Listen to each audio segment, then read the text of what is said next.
Welcome to Screw the Commute, the entrepreneurial podcast dedicated to getting you out of the car and into the money. With your host, lifelong entrepreneur and multimillionaire, Tom Antion. Hey everybody, it's Tom here with episode 107 of Screw the Commute podcast. I got a guy that's been around a long time. I've known him. I always hear good things about him, Mark S.A. Smith, and we're going to see what the S.A. is all about. That's not E-S-S-A, like writing essays. This is Mark S.A. Smith. It's going to be with us in a few minutes. All right, our last episode is 106, Side Hustles. And this was one of my Monday training sessions. See, on Mondays, I do an in-depth training on something that's either made me or saved me a lot of money. And on Wednesdays and Fridays, I do interviews with great entrepreneurs like I'm doing today. This episode was about things that you can do on the side if you're working still for a living and you want to get started in entrepreneurship, or you can add revenue streams to your existing business. So that's what I talked about on episode 106. Now, our podcast app is in the iTunes store. You can also go to screwthecommute.com/app and download this thing, and it does all kinds of cool stuff. It does so much cool stuff that we created a page that has all the instructions, the screen captures to show you how to use it so you can take us with you on the road. Now, we've also started our Roku TV channel. It's on-demand TV. The public speaking channel is now live, and I've got other channels coming pretty soon. If you have a Roku box, you can get thousands and thousands of channels, one-time $40 fee, and a Wi-Fi connection, and you are rolling. You can also get about $100,000 worth of public speaking training from my first channel that's up there, the public speaking channel. You can install it and just watch like crazy. All right, our youth program is in full swing, where we're looking for young people that are entrepreneurial. And when I say young, I'm saying up to maybe early 20s. We want to feature them once a month on the Screw the Commute podcast. So if you know anybody, have them contact me at orders@antion.com, and I'll show them how they could apply to be featured on an episode of Screw the Commute in our special youth edition. All right, our sponsors today, or one of our sponsors today, is the Distance Learning School, the Internet Marketing Training Center of Virginia. Don't even think about retraining yourself or sending your kids to college until you check out our webinar on higher education. I do not want you wasting hundreds of thousands of dollars and putting yourself and your kids under crushing debt. But I got to tell you, be prepared to be mad when you watch this, because some of the things these colleges are doing to you and your families and your kids are downright, I would say, fraudulent. So be prepared to be a little bit mad when you see this. So we got a webinar on it. It'll be in the show notes at screwthecommute.com, or you can go straight to screwthecommute.com/webinars. And we also have an MP3 version if you want to listen to it on the road. All right, let's get to the main event. Mark S.A. Smith is the guy I met decades ago when he was writing business books with Jay Conrad Levinson. And for those of you that don't know, that was Mr. Guerrilla Marketing. And now, 14 books later, Mark works with executives to hone their mindset, skill set, tool set to run a sustainable, scalable, profitable, and saleable company. So you want to pay attention to this, because a lot of us don't think of ourselves as executives. And I've been a guest on his podcast, The Selling Disruption Show, and I kind of did my best to disrupt it for him. And it's that show's ranked 9th best sales podcast by Zoom Info. That's out of 9 shows they have. No. So Mark, are you ready to screw the commute? The commute. I am so ready to screw the commute. I have been screwing the commute for 29 years. Good for you. Absolutely. And the most miserable I ever was for a short period of time when we rented an office space, because we had 35 people. I was doing work for Hewlett Packard. We did 500 events worldwide for them, and we hired and I tell you what, it was the most miserable time of my life, and I am so glad that I still screw the commute. And by the way, Tom, you were a guest on my podcast before you even launched your podcast. Yeah, I've done over 1,000 interviews since I've been around. And so Indeed. anything I can do sitting on my rear end at home, I'm happy. That's the old butt camp, and I'm really glad to be on your show, my friend. It's an honor. I've been, of course, tracking you. You've had a lot of influence on my view of the world of Screw the Commute and getting up and running. So it's a real delight to share ideas back to you and your tribe. Well, I appreciate that, but all the years I've known you, I've always just pondered your name of Mark S.A. Smith. Can you finally give me the definitive answer of what that's all about? Boy, it took you long enough to ask the question, pal. I know. I get distracted easily. Here's the problem in today's world. I just used Mark Smith, which is my first name and last name, given that's last name. That's a really unique name, right? That's exactly right. And when I worked for Hewlett Packard, fresh out of college, there were 4 Mark Smiths in the same factory. Oh, wow. And my father, in his infinite intelligence, decided that we needed 2 middle names. So all of my siblings have 2 middle names. Oh, that's cool. I never heard of that. And as a way of differentiating, well, if you're Catholic, you have an extra name that's given to you by the priest. But I'm not Catholic. But that said, so my name is Mark Stephen Anton Smith, and I've just broken it down to S.A., and it's been a really great branding strategy. And if you type Mark S.A. Smith, and you're going to find me. There's no question about it. You're only one character from being an Antion. You're right. Anton. That's exactly right, pal. We probably have some history way back somewhere. Right. So this is a point for everybody out there. So this is basically a differentiator then. Right? Got to be. Well, if you've got a common name and you're in the internet world, you have got to create some differentiation, whether that is going to be a name that is yours, some sort of moniker that is yours. I mean, like I love your moniker at sales at Antion.com. Dude. Well, yeah, I mean, it's orders also at Antion.com. Yeah, and give me your money at Antion.com. So that moniker is really important if you're going to be searchable and findable in the future. All right, let's talk about this thing I kind of briefly mentioned about a lot of the people listening to this show, and myself included, have never thought of ourselves as executives. And you don't think that's a good idea, do you? Well, what do you think of yourself as? Well, what label do you put on yourself? Overweight, ambitious, I don't know, a sweetheart, teddy bear, brutal self-defense, protection dog lover. So I always thought of myself as a lifelong entrepreneur because I never had a job outside of high school a little bit and all that. That's it. A lot of people call themselves entrepreneurs. Right. And that's a really nice thing to do. The challenge, though, is that most entrepreneurs cap out at a couple of million in annual revenue. Mm-hmm. And the reason why is because they do everything. They are the brand. They are the company. They are the chief cook, bottle washer. They do everything.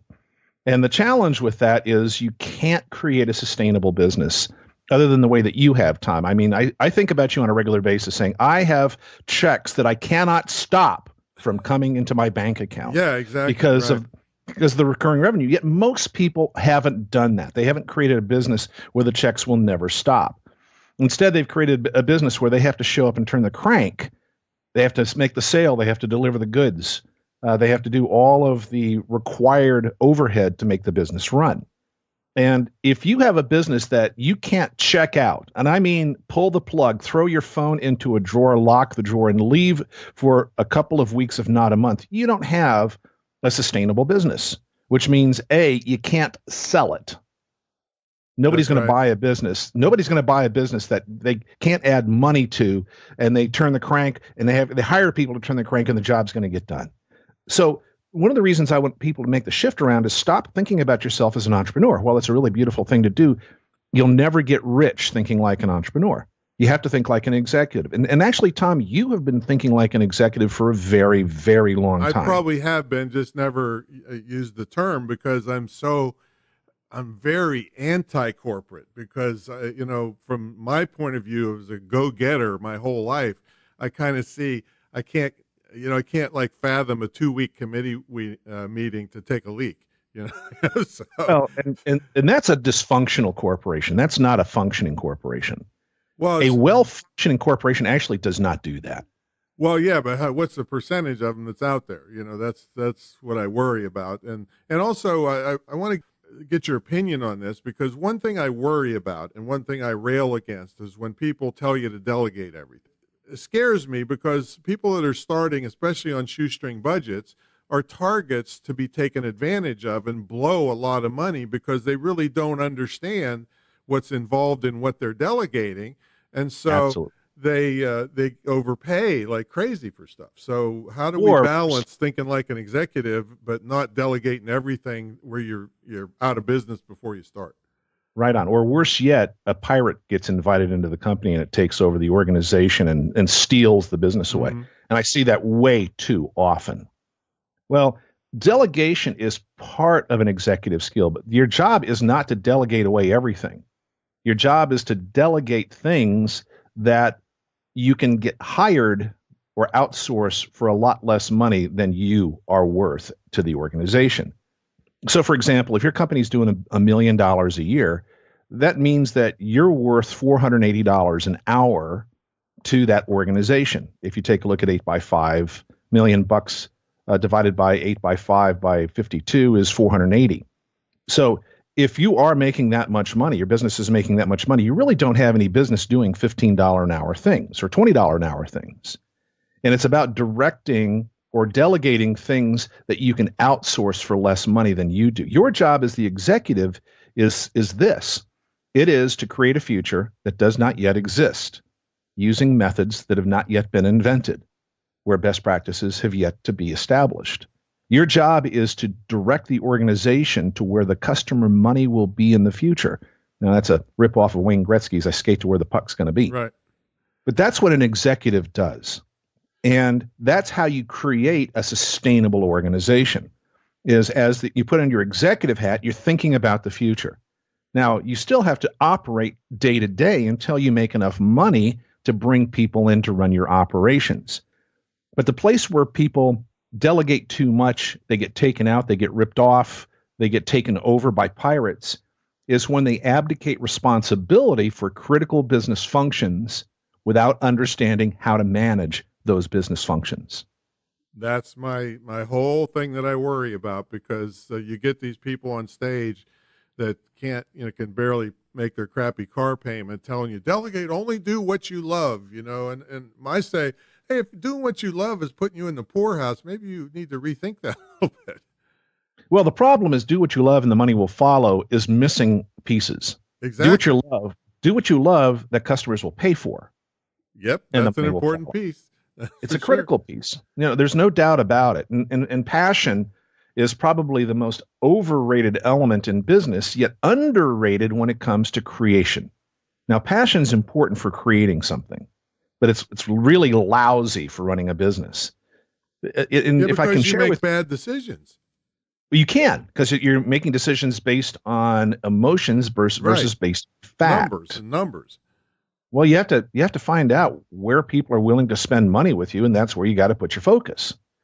And so that's a big part of creating a successful business. But that's what executives are really good at, is figuring out where the customer money is today and where it's going to be tomorrow, a year from now, 5 years from now. So what do they come and ask you for help on mostly?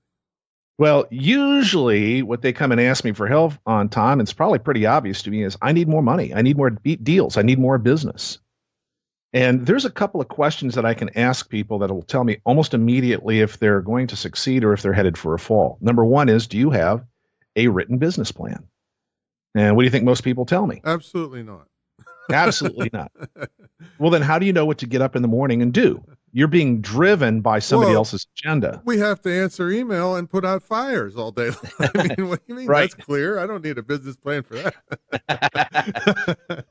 Putting out fires is an indicator that you don't have a system. You don't have business rules. That's all there is to it. So the first thing you have to do is put together a business plan. And my approach is it's a one sheet of paper. One side is a strategy, which is why you're in business, your personal goals, your company goals. What do you want to achieve? And then we build everything else off of that. And then where you're going to make money, the value you're going to bring to your customers, and specifically who your customer is going to be. That's just one side of the paper. That's all you have to do. Well, yeah, I'm glad you kept it short, because it seemed to me that In Search of Excellence guy said of course, all those businesses are out of business, but that he highlighted. But he said, yeah, there's no sense making a really long-term business plan because a lot of stuff isn't even invented yet. What you could be doing. It's exactly right. It's not. It hasn't been invented and yet. We're not the Chinese that plan 100 years in advance, So well, we probably should be, but that's true. We're not. We're not. We don't have a master plan. Yeah. So then side 2 of the business plan is your tactics, which is how you're going to accomplish the mission. So it's things like products and services that create value for your target market. What are those going to be? And marketing that creates relevant conversations. And sales that facilitates profitable transactions, and customer service that earns loyalty, and operations and infrastructure that scale with business cycles, and finance that funds the future and controls cash flow, and then a culture that drives a valuable brand. That's it. Now, that's all you need. I think people will have to rewind and listen to that again because, well, Tom, that was easy to spit out, but to do is a little different story. Well, what if I sent you the sheet and you could put it up on the show notes? How about we do that? Yeah, because that was a mouthful right there. It is, but it's just that really, it's just that simple, and it doesn't take much more than that to get on track. The second question that I ask is, do you have a formal funded marketing plan? Tom, you know the importance of marketing. In fact, I'd say that 80% of your success is the fact that you are good at marketing. Yes, and the rest of it is maintained because I follow through and take care of customers. That's exactly right. Customer service, right on. Part of it. But marketing is a critical component of it. And the reason why is because you reap in sales what you sow in marketing. And so a lot of times people need customer acquisition systems. And, you really are the king at helping people figure out how to bring customers into the fold and then keep serving them. And they just gladly part with their money when that happens. Well, yeah. And some of these webinars I do, I say, how long have you been doing business with me? And some of them are 20 plus years, 25 years, even before the internet. So, sure. Yeah, but sure. Those are that's the most profitable thing because you're not spending money pulling them in again. You just keep taking care of them and they keep spending money. Yeah, you send me an email and I spend money with you. Yeah. Damn you. Yeah, I know. And it says Mark S.A. Smith. And you know exactly who the hell it is. So that's a big piece of it. And yet what I found is the whole thing behind this shift from being an entrepreneur to being an executive. Well, you do that because you want to grow the business or ultimately you want to sell the business. And most businesses, all businesses have a life cycle. All businesses come to a close. You know what the longest running business is in the world? No. The Catholic Church. Bible. Yeah. I knew it was something like right on. Yeah, Catholic Church. Yeah. It's the longest running business. All other businesses, including corporations called governments, have come and gone. And the reality is that if we're going to put our heart and soul into a company, we have to have a way of creating an exit plan that allows us to liquidate that and then to enjoy that money that we've made. All right, let me ask you this opinion. So I just interviewed somebody yesterday who was agonizing over the fact that they named their business not their personal name. And I said, hey, there's a faction of people that say that's better because it's more saleable, because if the principal leaves on a named company, then people feel the value is not there, that the customers will go with it. So what do you think is best for naming a company that you want to sell? All right. So the reality is there's a lot of named companies out there. Hewlett-Packard comes to mind, named after Bill Hewlett and Dave Packard. Mm-hmm. Both of those guys have been long gone. Right. But that said, HP did a really great job of branding the company exclusive of the fact that it was named after the owners. Right. And today, if you're going to sell your company and you are the brand, you are the delivery mechanism, then yes, it's going to be very difficult. I think that the best brands are those that you can either attach a meaning to, like Screw the Commute. Yeah, right. That's really good because it spells it out. Right. Yeah, it's pretty clear. It is. And, this is a brand you could sell to somebody else if you got tired of doing it. You bring them on as a co-host and they take over and voila, you get to cash out. So my suggestion is that you create a name for a company that, first of all, is trademarkable. And that means you have to work with an IP attorney to get the right thing. But fundamentally, you have to have something that you can then attach a new meaning to, and then run with your marketing so that your tribe knows why they need to do business with you. All right, so let's take you back a little bit now. Before that, 29 years ago. Now you're only, I think, 35. So yeah, something like that. You were a child. So did you ever have a job? And you must have. And then Yes. Tell us about your entrepreneurial journey out of the job and into the entrepreneurial world. Into the Screw the Commute. Well, Yeah. right on. Mhm. Well, like everybody probably listening, I started earning money when I was in, probably double digits, 10 or 11 or 12, mowing lawns. I worked for my grandparents. I cleaned cottages and made beds and stuff like they had a small resort, mowed lawns, all that kind of good stuff, Mhm. of course. And then worked all the way through college. I had a job, worked, every day when I was in college, all the way through my degree in engineering. Hewlett Packard hired me out of school, and I So you're an engineering degree. I didn't know that. I was trained as an electrical engineer, but have never done any engineering. Wow. Okay. And that's because back in those days, HP hired engineers to be part of their sales and marketing teams. It was a peer-to-peer sale approach. All right. So And- what did you work at every day through school? That's a pretty heavy workload, engineering and working. Well, yes, and the reason why is because I love being busy. I worked in retail at grocery stores, and I worked in hospital as a nurse's aide.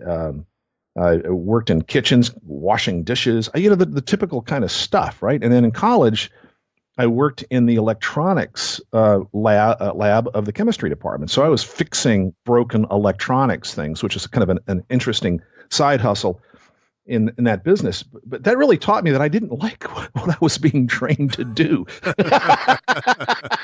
Well, it's better to find out young, that's for sure, than 30 years Isn't that- later.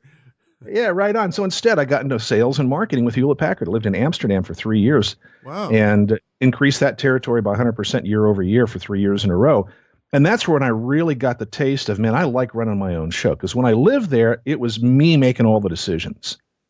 When I went back, So this was like a satellite operation there, and how many people Yeah. were there with you? it was the marketing center for all of Europe, Middle East, and Africa. Wow.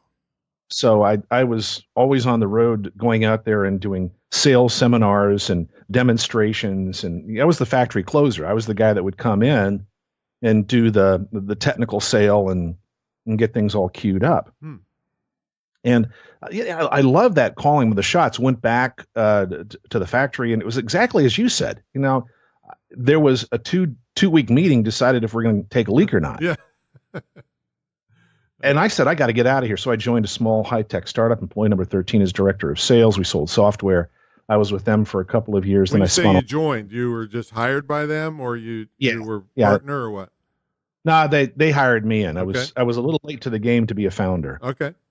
but certainly enjoyed the ride up and had a lot of fun. Learned a hell of a lot about selling software. So, All right. Then what? well, and then I started my own company. And the way that I got into the business was during a crisis. I'm sure our listener can relate to that. A crisis is what really started all this. I sat down and wrote a 5,000-word book called 49 Ways to Be Your Best at Trade Show Selling. And I sold 13,500 copies of that book myself. Wow. Just by sending, every day I'd sit down and send out 10 copies of the book and said, hey, I'd send them off to publications and say, hey, reprint a piece of this or all of this. Just make sure that you can tell people if they want their own copy, here's where they can get it. And I got $3 checks in the mail. You couldn't stop them if you tried.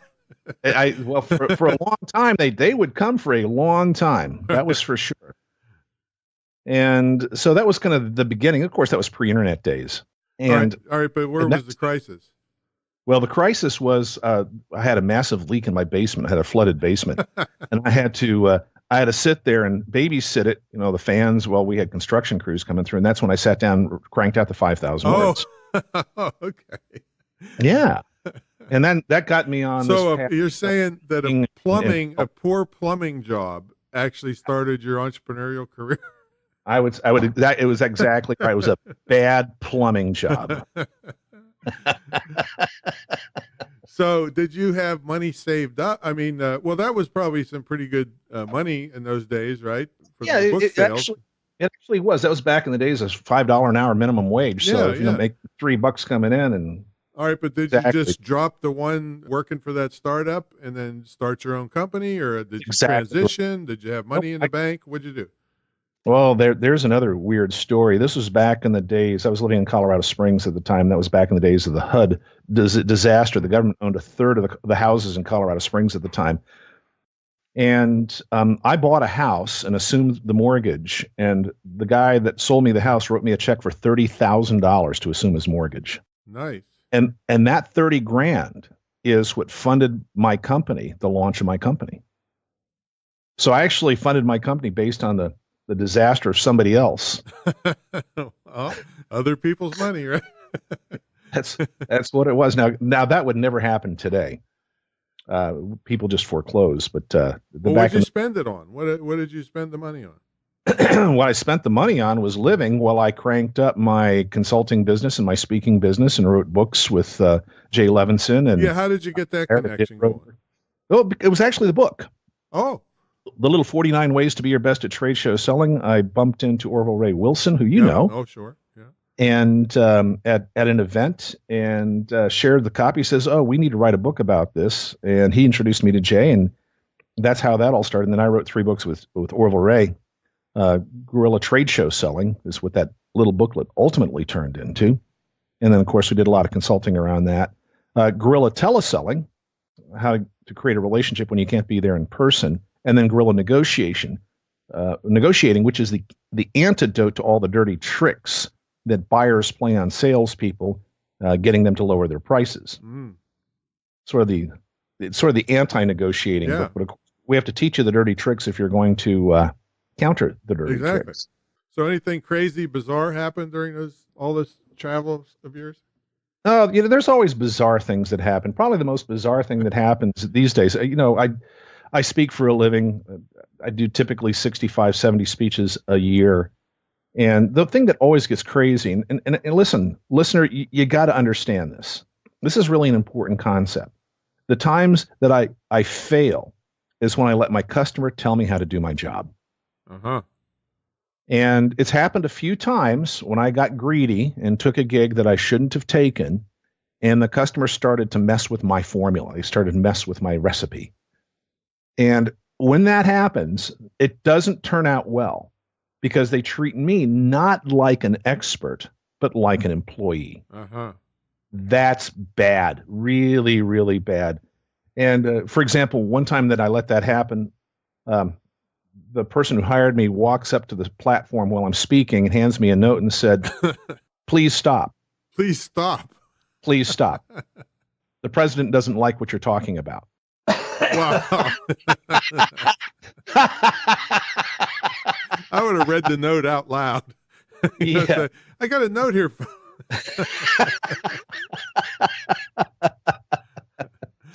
Man. That's just kind of funny. And another actually happened pretty recently. A new executive came in and we didn't have any relationship, and he pulled the plug on a speech 4 hours before I was going to deliver it. I was on the airplane heading out there to deliver the speech. And that was another example where I should have pulled the plug earlier. Now, the good news is I actually had another speech in the same city the next day, so it didn't cost me anything. It's just one of those situations where, friends, you got to stick to your guns. Did you still get paid? In that particular case, I waived the fee because I was paid by another client to be in front of the audience. It was a sponsored speech, and these people write me a substantial 6-figure check every year to speak on their behalf. Okay. So sponsorship, sponsorship. So in that particular case, I waived the fee for my client in preservation. Now, my client's fine. They understand the situation. There's no damage done there. And then since then, I've done 3 speeches for that same company to rave reviews. So I was going to ask you if you ever got screwed over in business, but getting the plug pulled 4 hours while you're on the plane could qualify. Oh, sure. I think we all get screwed over in business, but nothing worse than the tax man. So yeah, I don't worry. That's for sure. I don't worry about my customers screwing me over so much. I'd take all those as learning examples. And Tom, like you, I have an unconditional money back guarantee. Right. And I think that's a really important component because that reduces perceived risk to our customers. And my guarantee is really, for a speaker, even as doing my consulting, I have a guarantee that we're going to achieve the outcome that you expect, or I work with you until I do. But in the world of speaking, my guarantee is simply this: that if you don't appreciate the germaneness, the applicability of the content and the professional delivery, you don't pay, including expenses. And I do this for two reasons. Number one is it keeps me from dropping F-bombs on the platform. And the second reason is because I will only take engagements that I know I can knock out of the park. So it keeps me from getting greedy. Yeah, and I had that same exact thing when I was doing that kind of speaking, but I haven't really spoken for fee for over 20 years because I do all public events where I can sell at the back of the room. And right even though my fee was really high when I quit doing speaking, I could make minimum 5 times that at back of the room sales. And I don't have to be as politically correct either in the public seminars. Yeah, exactly. You can be your lovable Tom Antion. So it's a really great thing. So what do you like best about working for yourself, and what's the worst part? Okay, well, let's talk about the worst part first. Okay, the worst part is getting called to HR for sexual harassment. Oh my God. your own company, right? The best part is company sanctioned naps. Yeah. And also that happy hour can start as early as I wish. I think that the toughest part about being self-employed is putting together the systems and having the discipline to stick to the systems that allow you to create that sustainable, scalable, profitable, and ultimately saleable business. And I've been doing this a long time, and I've been stupid. I've wasted and squandered lists, and I've squandered opportunities, and I've made it the Mark Smith show, which in retrospect was a massive mistake. And so I really see this fact that we have to put together a system, a process, and it has to be about the customer, not about the provider. Right. And when we do that, we really can have a glorious business that just runs like a clock on its own, and we can outsource it, and we can watch it, and we can have the metrics in place to make sure that we don't get screwed over by vendors. And you create all the processes that you can drop in another number of places, and you can have 2 or 3 different companies providing you those same services, so that if one screws up, you just pull the plug on them and then find your second or third source. And I think that those are some really critical aspects, and they can really make for a fantastic business that's a lifestyle business that you ultimately can sell. That's what people are looking for. So what kind of things can people get off of you? Tell them about your website and what you have available. Well, sure. I'll be glad to share that with you. The thing that I am doing these days that brings me the most joy is my Executive Strategy Skills Summit.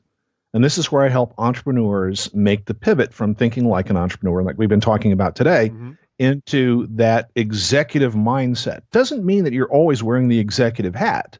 But if you're going to grow your company beyond $1 million or $2 million, you have to think like an executive, because you can't do it all on your own.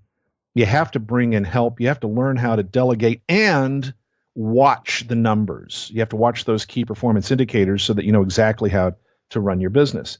For example, one of my dear friends, Corey Maple, made a lot of money in software, sold it off, and then bought 17 companies. And I said, Corey, how the hell do you run 17 companies? He says, I don't. I get 17 texts a day, and then that decides whether I get to go play or if I have to make some phone calls. And he has a single key performance indicator from each of his 17 companies that lets him know if they're on track or if he has to pay attention. And that's part of how executives run the business, is you watch, you trust, you verify, you watch the numbers. Is this a live event or what? Indeed, it is a live event. Course or what? Nope, it's a live event. And the reason why is because we have to make some transformation. We have to adjust your mindset before pouring in that skill set and tool set. And it's also audience-centric training. We have a massive manual that we don't get through, but we get through the parts that are most important for that group of people. Now, who's we? You say we. I have another faculty member, Dr. David Gruder, he is an industrial psychologist and a clinical psychologist, and he's the guy that helps adjust people's brains to get out of their way so they can actually make money and be successful. So the mindset's an important component of this. And for a lot of companies, they can't. A lot of entrepreneurs, they can't get past a certain level because of the way they view money, or they view success, or the way that they even view outsourcing what they do to other people. They have to do everything themselves. So, right, Doctor, so when is this happening, or do you do it several times a year, or what? yeah, actually, I do it about every 6 weeks. Next one's in Denver. Oh, okay. These are, and they're all over the place. They're all over the place. Last one was San Diego. Next one's Denver. Orlando's on the books. Las Vegas is on the books. Where's Virginia Beach? Dude, if you want to produce one of these things, I would be honored. What size of the crowd do you get in these different ones? My target is 20 people in the room, although we can do as many as 30. But this is hands-on. You're working on your own business. You walk out with a brand new, fresh business plan. You have the mindset, the tool set, the skill set to much better run your company. Now these are 1 day, 2 day. How? They're 2 days. Yeah, they're 2 intense days. We start at 8 in the morning. We feed you breakfast. We feed you lunch. On-site chef. We bring in killer chefs to prepare really healthy food so that your brain is working completely. And we run you from 8 to 6. And then you get a good night's sleep, come back. And day 1 is mindset and strategy. And then day 2 is tactics, where we really dig into that what you do next type of approach. Boy, it sounds like a powerful event.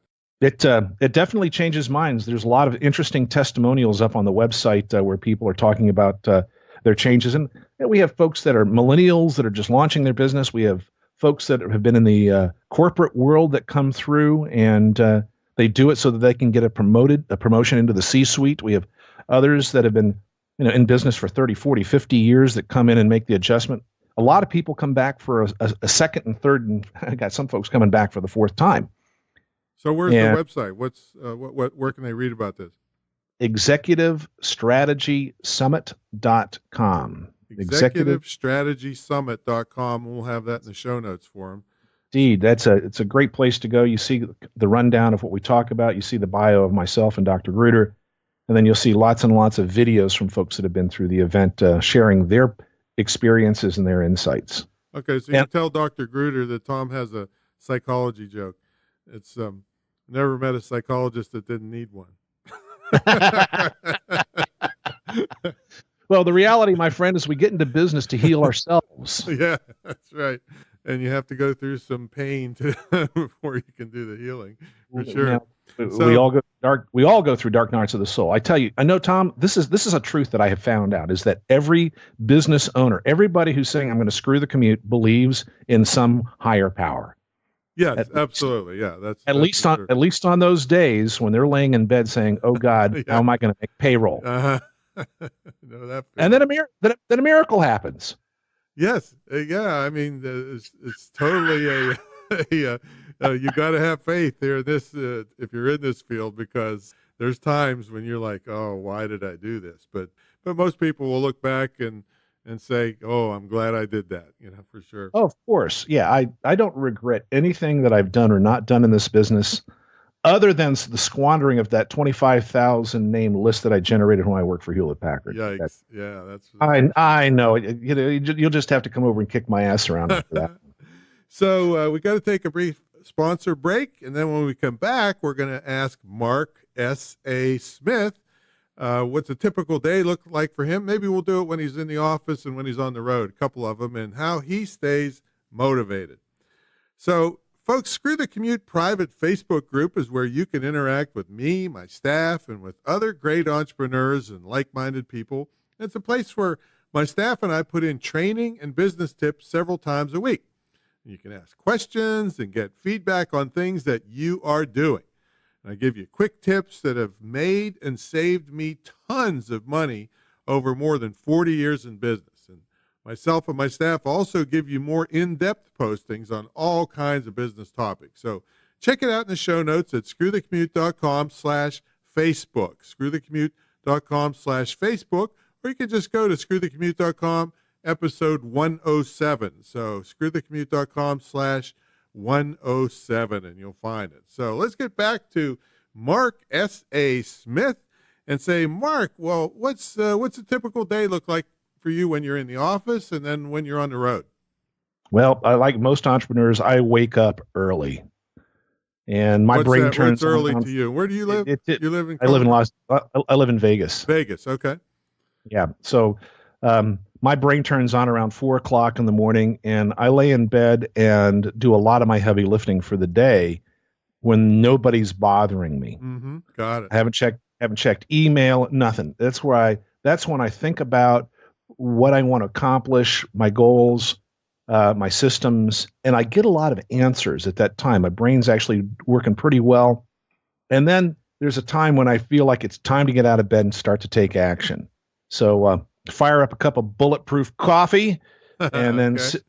indeed, and then sit down and then get creative. So I take that time when my brain is really working well to do the writing, video, invention type of content for Now me. that amazes me that you could be so sharp at 4 a.m. just getting back from the casino. I know it.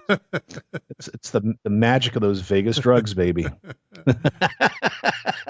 All right, so I think that's the earliest anybody said they get up 4 a.m. Well, it's awake. I'm not out of bed. I'm just awake. All right. Right. And you work on stuff. That's when my best answers come. That's when all the invention do you keep comes. something next to your bed, like to capture ideas and stuff? Because yeah, of course. Yeah, I have 3x5 cards and Sharpies sitting there that I can grab and write things down. I've also gotten really good through the years of being able to remember things because I put them in specific contexts. So it's when I get an idea, I immediately put the idea into action, and that action is what allows me to remember it. Well, so the only thing I worry about that is some people, like, all they do is crank out ideas and never do anything. So I tell them, get an idea book, write the idea down, and then shut the darn book and do what you're supposed to do. And get going. And then around 8 o'clock, so 4 o'clock from 6 to 8, that's my creative time. About 8 o'clock, that's when I start to dig into selling activity. So who do I need to reach out to? Who do I want to do business with? And I use Donna St. Louis's approach of the 6, which is a really interesting strategy. So I want to reach out to 2 strangers a day and have conversations with them. These are people that I'm likely to be able to do business with. 2 strangers a day. Then I nudge 2 deals a day. And so that's reaching out to people that said, hey, yeah, I'd love to do something with you, just not ready yet. And then I create a fresh piece of content and post that. And then I also share a piece of content and post that. And the idea is to do those 6 things every frickin' day, come hell or high water, no matter where I am on the road or sitting in front of my office. That's the whole idea. So there's marketing time, there's sales time, there's creation time. And then I also make sure that there's time to work out. So I usually do my exercise in the afternoon. Most people like to do it in the morning. I find that I do a whole lot better if I go out and do my exercise in the afternoon. And you have to figure out that rhythm that really works best for you. Right. So, as Scott Adams says, there's 3 fundamentals to success: nutrition, exercise, and rest. What kind of exercise do you do? I'm a walker. Okay. And I go out there and walk, and no, I don't listen to anything. It's just me, my body out walking. And the goal is to walk or to jog so fast that I can't speak. So, just really good, really good cardio. I find that really takes good care of me and gives me the ability to do 2 10-hour speaking days back to back, like the Executive Strategy Summit demands. Yeah, because those are grueling days when you're only sharing it with one guy to do the whole 2 days. Yeah, well, and I've usually been doing them myself, so it makes for an interesting situation. But you have to figure out your own rhythm. But it has to be a combination of business activities. We talked about those 7 a little earlier. What are the 7 activities? It's product, marketing, sales, customer service.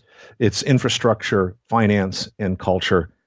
And those are the 7 things that you have to work on in rotation throughout your day. And when you do that, you're going to have a business that's doing really well for you. All right. So how do you stay motivated? It's actually really simple. I have 5 kids. What ages?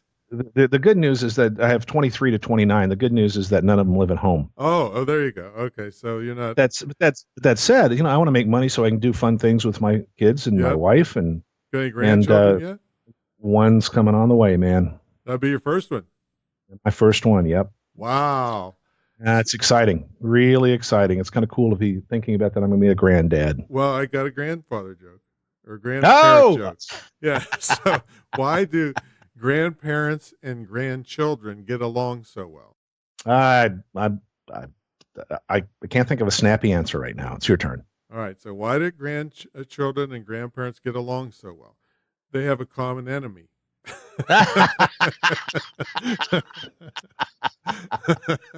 Yeah, that's good, Tom. I like it. Oh, well, when's this coming about?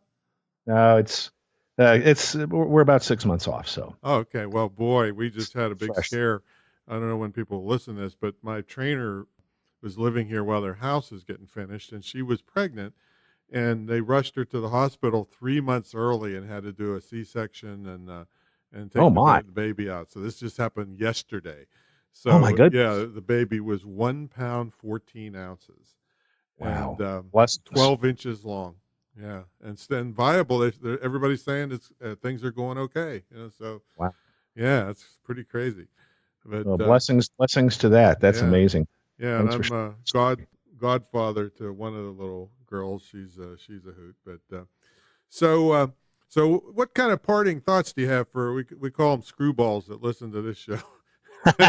And, if they're thinking about either starting a business or running one, I know you have things that cause businesses to fail that we didn't get a chance to talk about. Maybe you could give them a few tips of the things that they need to do to make this happen. Oh, sure. Well, business requires a plan, and we can muddle along and get by chasing gigs, chasing customers. But what we really have to do is put together a process, a system, a strategy to make sure that what we're creating is sustainable, scalable, profitable, and ultimately saleable.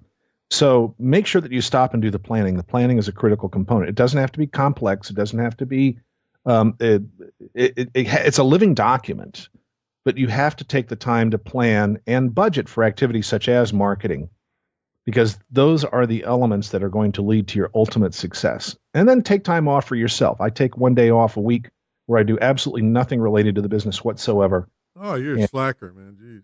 I am a slacker. But that's also allows me to keep my energy high and feel like a kid, even though I'm now 60 years old.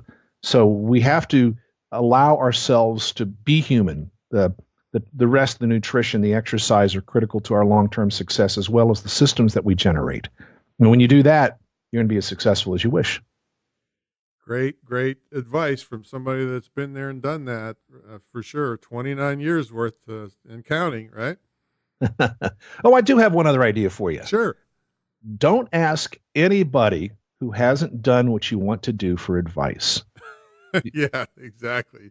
The Don't only your friends, don't your spouse even, I guess. No. I mean, No. Spouse, parents, grandparents. The reality is the only people who are qualified to give you any kind of insight and advice are those whose history is your future. That is, we're going to put that on a quote to give you the graphic. That's a really great point to make, because so many people don't even start because all the people around them poo-poo the idea and they never did anything in their life.